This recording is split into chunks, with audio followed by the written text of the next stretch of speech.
Oke, bismillahirrahmanirrahim. Assalamualaikum warahmatullahi wabarakatuh. Ini pertemuan kita yang ketiga. Kali ini Ibu akan membahas terkait dengan pelanggaran etika penelitian.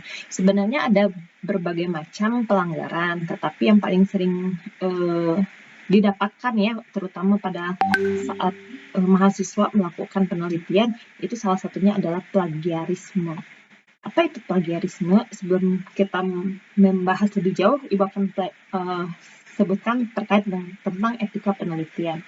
Nah, jadi etika penelitian itu biasanya untuk karya-karya baik yang sudah dipublikasikan ataupun yang belum dipublikasikan. Kalau yang sudah dipublikasikan itu berarti sudah melalui tahapan-tahapan review, sehingga memang data-datanya ini sudah bisa dipertanggungjawabkan dan dijadikan sebagai sumber seperti itu ya. Contohnya apa? Jurnal, buku, proceeding, dan lain-lain ya. Hak karya cipta. Makanya kalau kalian biasanya nanti membuat latar belakang, terus nanti membuat bab 2, nah itu harus membaca dari jurnal. Karena kalau misalnya dari hal-hal yang belum dipublikasikan biasanya itu diminimalisirkan gitu ya, karena kalau sudah dipublikasi berarti sudah datanya sudah bisa dipertanggungjawabkan. Oke, nah di sini ada banyak sekali ya pelanggaran etika publikasi karya ilmiah. Nah, yang paling sering mungkin kalian juga sering mendengar adalah plagiarisme atau self-plagiarisme. Apa itu plagiat? Plagiat itu berarti bisa jadi mengakui suatu karya yang bukan dia, karya orang lain, tetapi diakui menjadi hak pribadi. Ya, contohnya kalian menulis nih, misalnya definisi dari preoperasi adalah bla bla bla. Terus setelah itu kalian tidak mencantumkan atau mensitasi sumber yang ada. Jadi biasanya kan ada dalam kurung, misalnya bukunya penulisnya siapa, misalnya Erlangga, 2021 titik kurung. Nah, nanti yang kalian tulis, semuanya yang tulis sumbernya tadi, itu harus ada di daftar pustaka atau referensi, biasanya yang paling akhir. Nah, itu yang disebut dengan kalian mencantumkan nama penulis asli. Atau misalnya kalian menulis hasil karya orang, terus mengakui bahwa itu adalah hasil karya sendiri. Nah, ini ya tindakan-tindakan yang memang melanggar etika publikasi. Terus ada research fraud. Fraud itu artinya ada kecurangan ya. Jadi bisa dari curang ambil datanya, terus bisa juga kalian datanya itu data yang ngasal, tidak memberikan benaran ke responden dan lain sebagainya. Terus ada memanfaatkan data atau informasi bukan dari sumber asal, gitu ya. Jadi mengutip dari berbagai kutipan, tetapi sumber asalnya itu tidak dicantumkan. Terus ada namanya salami seleksi. Ini adalah jadi penggunaan data. Jadi misalnya nih, kalian udah ngambil data, terus kalian membuat di penelitian sekarang, dipublikasikan. Terus nanti kalian membuat penelitian yang sedikit berbeda, tapi datanya itu sebenarnya data yang kemarin sudah dipublikasikan. Nah, ini namanya salami switching. Jadi, punya 2 artikel, tapi datanya sebenarnya cuma 1. Gitu ya. Jadi, ini termasuk dengan pelanggaran juga. Terus, pelanggaran hak kepenulisan. Jadi, kalau istilahnya orang sekarang suka bahasanya ghosting ya. Nah, di penulis tidak ada yang ghost. Itu artinya hantu kan, berarti tidak ada nama penulisnya. Tuh. Setidaknya biasanya kalau di publikasi jurnal kalian lihat ada ucapan terima kasih kepada siapa yang telah membantu dan lain sebagainya. Jadi itu tetap harus ditulis.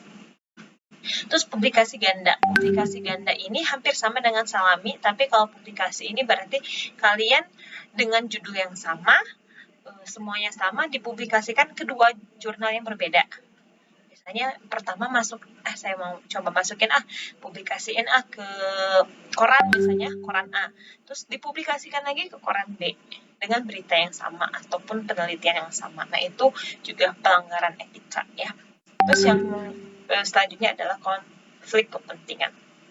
Nah, tapi biasanya kalau untuk publikasi, ini sudah strict ya, biasanya mereka akan membuat inform consent, apakah ini sudah dipublikasi, dan mereka akan cari tahu apakah memang penelitian ini sudah pernah ada yang mempublikasi. Nah, ini pengertian Ibu tidak akan menjelaskan. Ini juga pasal-pasal ya, ternyata sangat berbahaya sekali kalau kita melakukan tindakan plagiasi. Dan ada sanksinya ya. Nah, bisa kalian lihat di sini sanksinya. Ini bisa dibaca ya. Jadi Ibu percepat di sini. Oke.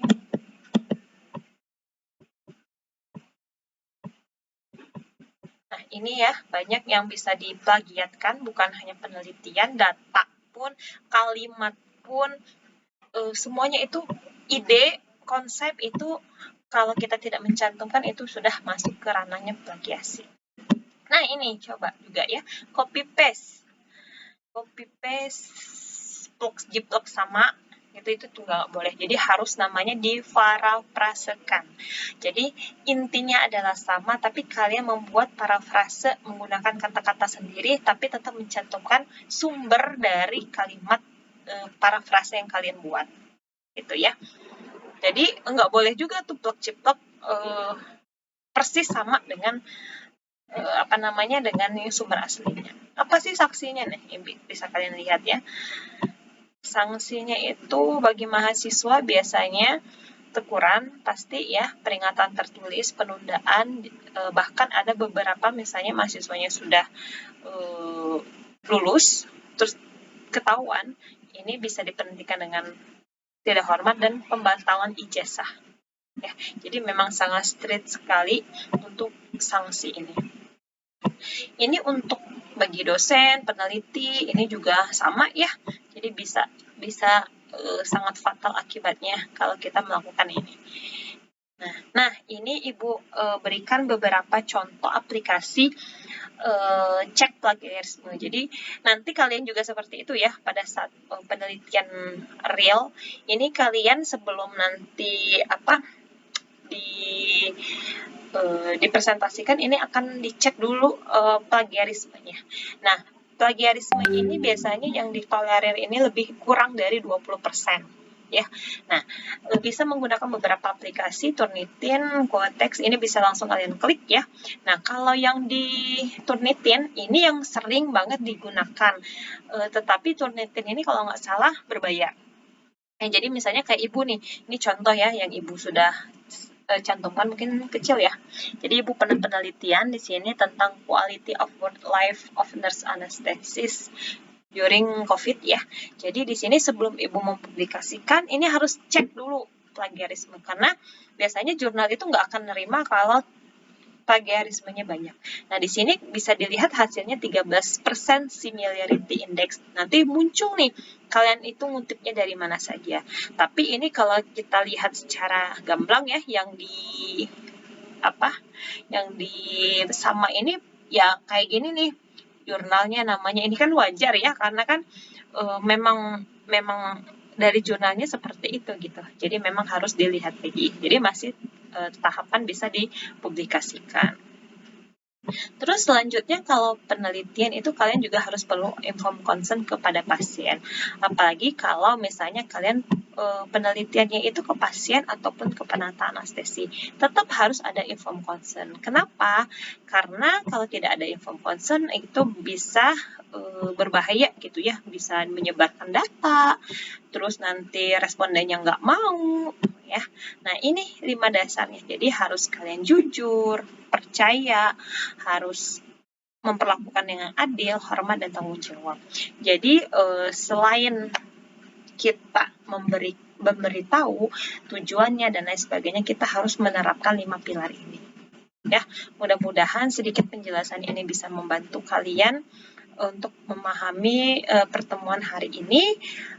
Selanjutnya, kalau ada yang tidak jelas bisa kalian tanyakan. Selamat belajar dan jangan lupa silahkan buat bab 1 untuk tema yang sudah kalian kumpulkan pada hari ini.